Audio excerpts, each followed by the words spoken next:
अशोक खराच्या ओकस कार्यालयाची पोलिसांकडून तपासणी करत पुरावे गोळा करण्याचं काम सुरू। एसआयटीनं सील केलेलं ओकस कार्यालय उघडून केला पंचनामा।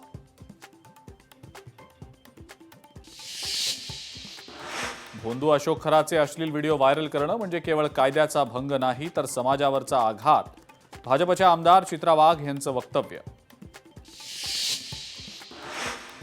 जेएसपीएम संस्थेच्या वतीनं लातूरमध्ये देवाभाऊ जॉब एक्स्पोचं आयोजन। 3500 सुशिक्षित बेरोजगारांचा देवाभाऊ जॉब एक्स्पोला प्रतिसाद। जवळपास 1000 बेरोजगारांना मिळणार जॉब।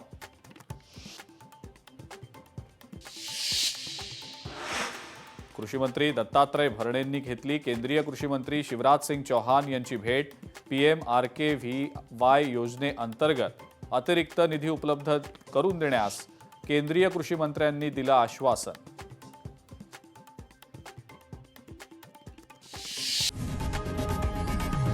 लोकशाही मराठी ऐका, पहा, जागरूक रहा।